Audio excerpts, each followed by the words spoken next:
തമിഴ്നാടിന്റെ ഭരണസിരാ കേന്ദ്രങ്ങളിൽ ഇപ്പോൾ ദൃശ്യമാകുന്നത് അഭൂതപൂർവമായ ഭരണപരമായ പരിഷ്കാരങ്ങളാണ്. മുഖ്യമന്ത്രി സി ജോസഫ് വിജയുടെ നേതൃത്വത്തിലുള്ള പുതിയ ടി.വി.കെ സർക്കാർ അധികാരമേറ്റതു മുതൽ സുതാര്യതയും അഴിമതി വിരുദ്ധ നിലപാടുകളുമാണ് തങ്ങളുടെ മുഖമുദ്രയെന്ന് പ്രഖ്യാപിച്ചിരുന്നു.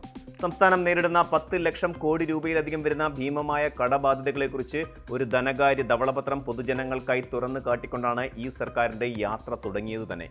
മുൻകാലങ്ങളിൽ അനാവശ്യമായി പണം ചോർന്നു പോയിരുന്ന പൊതുമരാമത്ത്, തദ്ദേശ സ്വയംഭരണ വകുപ്പുകളിലെ ടെൻഡർ നടപടികളിലാണ് മുഖ്യമന്ത്രി വിജയ് വലിയൊരു ശുദ്ധീകരണം നടത്തിയത്.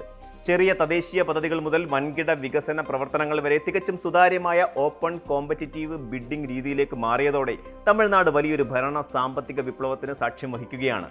സംസ്ഥാനത്ത് പൊതുമരാമത്ത് പ്രവൃത്തികൾക്കായി ടെൻഡറുകൾ ക്ഷണിക്കുമ്പോൾ കരാറുകാർ ഔദ്യോഗികമായി നിശ്ചയിച്ചിരുന്ന തുകയേക്കാൾ വളരെ കുറഞ്ഞ നിരക്കുകൾ രേഖപ്പെടുത്തുന്ന അത്ഭുതകരമായ കാഴ്ചയാണ് ഇപ്പോൾ കാണുന്നത്. മുൻപ് രാഷ്ട്രീയ ഉദ്യോഗസ്ഥ അവിശുദ്ധ കൂട്ടുകെട്ടിലൂടെ ടെൻഡറുകൾ അട്ടിമറിക്കുകയും കമ്മീഷൻ മുൻകൂട്ടി നിശ്ചയിക്കുകയും ചെയ്തിരുന്ന രീതിക്ക് ഇതോടെ പൂർണ്ണമായ അറുതിയായി. ഗ്രേറ്റർ ചെന്നൈ കോർപ്പറേഷന്റെ പരിധിയിൽ റോഡ് പുനരുദ്ധാരണ ജോലികൾക്കായി നൽകിയ ടെൻഡറുകളിൽ ഔദ്യോഗിക കണക്കുകളേക്കാൾ 25 മുതൽ 35% വരെ കുറഞ്ഞ തുകയാണ് കരാറുകാർ ആവശ്യപ്പെട്ടത്. ഉദാഹരണമായി അമ്പത്തൂർ സോണിൽ 25 ലക്ഷം രൂപ ചെലവ് പ്രതീക്ഷിച്ച ഒരു പ്രവൃത്തിക്കായി 9 കരാറുകാരാണ് മത്സരിച്ചത്. ഇതിൽ 8 പേരും കുറഞ്ഞ നിരക്കുകളാണ് സമർപ്പിച്ചത്. ഒടുവിൽ 25%-ലധികം തുക കുറച്ച് ഏകദേശം 16 ലക്ഷം രൂപയ്ക്ക് ഈ കരാർ ഒരാൾ ഉറപ്പിച്ചു. ഒരൊറ്റ ചെറിയ ടെൻഡറിലൂടെ മാത്രം ഖജനാവിന് ലഭിച്ചത് 9 ലക്ഷം രൂപയുടെ ലാഭമാണ്. സമാനമായ രീതിയിൽ തൊണ്ടയാർപെട്ടിലും ഷോളിംഗനല്ലൂരിലും വൻതോതിൽ തുക കുറഞ്ഞുകൊണ്ട് കരാറുകൾ ഒപ്പിടാൻ കരാറുകാർ തയ്യാറായി എന്നത് മുൻകാലങ്ങളിലെ അഴിമതിയുടെ വ്യാപ്തി വ്യക്തമാക്കുന്നുണ്ട്. ചെറിയ നിർമ്മാണ പ്രവർത്തനങ്ങളിൽ മാത്രമല്ല, വൻകിട കോർപ്പറേറ്റ് പ്രോജക്റ്റുകളിലും കർശനമായ നിലപാടാണ് പുതിയ സർക്കാർ സ്വീകരിച്ചിരിക്കുന്നത്. മുൻ ഭരണകാലത്ത് കേന്ദ്ര സർക്കാരിന്റെ RDSS പദ്ധതിയുടെ ഭാഗമായി അദാനി എനർജി സൊല്യൂഷൻസിന് നൽകാൻ നിശ്ചയിച്ചിരുന്ന 20,000 കോടി രൂപയുടെ mega smart metre project Vijay സർക്കാർ ഔദ്യോഗികമായി റദ്ദാക്കിയത് ഇതിന്റെ മികച്ച തെളിവാണ്. പദ്ധതിക്ക് ആവശ്യപ്പെട്ട തുക അമിതമാണെന്ന് കണ്ടെത്തിയതിനെ തുടർന്നാണ് ജനങ്ങൾക്ക് ബാധ്യതയാകാത്ത രീതിയിൽ കുറഞ്ഞ ചെലവിലുള്ള പുതിയൊരു മാതൃക കൊണ്ടുവരാൻ സർക്കാർ തീരുമാനിച്ചത്. കൂടാതെ മുൻപ് Hindu religions and charitable endowment വകുപ്പ് വഴി അനുവദിച്ചിരുന്ന 246 കോടി രൂപയുടെ 46 പദ്ധതികളും സർക്കാർ റദ്ദാക്കുകയുണ്ടായി.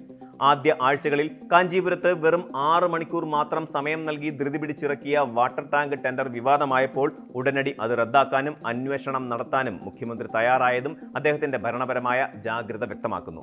അതേസമയം തമിഴ്നാടിനെ വ്യവസായ സൗഹൃദമാക്കുന്നതിന്റെ ഭാഗമായി ജപ്പാനിലെ ഹിറ്റാച്ചി കമ്പനിയുമായി ചെന്നൈ പോരൂരിലും ചെങ്കൽപ്പേട്ടിലുമായി 1000 കോടി രൂപയുടെ പുതിയ നിക്ഷേപ കരാറിൽ ഒപ്പുവെക്കാനും 1000-ഓളം പേർക്ക് ഉയർന്ന സാങ്കേതിക മേഖലകളിൽ ജോലി നൽകാനും സർക്കാരിന് കഴിഞ്ഞിട്ടുണ്ട്. ഭരണപരമായ സുതാര്യത പുരോഗമിക്കുമ്പോഴും ചെന്നൈ കോർപ്പറേഷനെ പോലെയുള്ള തദ്ദേശ സ്ഥാപനങ്ങളിൽ മുൻകാലങ്ങളിൽ നിന്നുള്ള വലിയ സാമ്പത്തിക പ്രതിസന്ധികൾ നിലനിൽക്കുന്നുണ്ട്. ഏകദേശം 2000 കോടി രൂപയുടെ കുടിശ്ശിക ബില്ലുകൾ തീർപ്പാക്കാനുള്ളതിനാൽ 600 കോടി രൂപയുടെ പുതിയ അടിസ്ഥാന സൗകര്യ വികസന പദ്ധതികൾ താൽക്കാലികമായി മാറ്റിവെക്കാൻ കോർപ്പറേഷൻ നിർബന്ധിതരായിട്ടുണ്ട്. വലിയ പുതിയ പ്രോജക്റ്റുകൾ താൽക്കാലികമായി നിർത്തിവെച്ചുകൊണ്ട് വസ്തുനികുതി പിരിവ് ശക്തമാക്കാനും അതുവഴി സാമ്പത്തിക സന്തുലിതാവസ്ഥ വീണ്ടെടുക്കാനുമാണ് കോർപ്പറേഷൻ ശ്രമിക്കുന്നത്. ഇതിനൊപ്പം അന്താരാഷ്ട്ര വിപണിയിൽ ബിറ്റുമിൻ അഥവാ ടാറിന്റെ വിലയിലുണ്ടായ വലിയ വർധനവ് കാരണം പല റോഡ് നിർമ്മാണ കരാറുകളും താൽക്കാലികമായി നിർത്തിവെക്കേണ്ടി വന്നിട്ടുണ്ട്. പഴയ നിരക്കിൽ പണി ഏറ്റെടുക്കാൻ കരാറുകാർ വിമുഖത കാണിക്കുന്നതിനാലാണ് പല പ്രവൃത്തികളും സ്തംഭിച്ചതെങ്കിലും ടാർ ചെയ്യാൻ പാകത്തിൽ മെറ്റൽ നിരത്തിയ റോഡുകൾക്ക് മുൻഗണന നൽകി പണി പൂർത്തിയാക്കാൻ ഉദ്യോഗസ്ഥർക്ക് നിർദ്ദേശം നൽകിയിട്ടുണ്ട്. മുൻപ് നിലനിന്നിരുന്ന 40% വരെയുള്ള കമ്മീഷൻ സംസ്കാരത്തിന് അറുതി വന്നതോടെ കരാറുകാരും വലിയ പിന്തുണയുമായി രംഗത്തെത്തിയിട്ടുണ്ട്. സ്വകാര്യ വ്യക്തികൾക്കോ ഉദ്യോഗസ്ഥർക്കോ വൻതുക കൈക്കൂലിയായി നൽകേണ്ടി വരാത്തതിനാലാണ് തങ്ങൾക്ക് ഇത്രയും കുറഞ്ഞ നിരക്കിൽ സുതാര്യമായി പണികൾ ഏറ്റെടുക്കാൻ കഴിയുന്നതെന്ന് കരാറുകാരുടെ അസോസിയേഷൻ പ്രതിനിധികൾ വ്യക്തമാക്കുന്നു. കൈക്കൂലിയില്ലാത്ത ഇത്തരം ഭരണശൈലി തമിഴ്നാടിന് വലിയൊരു ആശ്വാസമാണെന്ന് സാമ്പത്തിക വിദഗ്ധരും രാഷ്ട്രീയ നിരീക്ഷകരും ഒരുപോലെ അഭിപ്രായപ്പെടുന്നുണ്ട്.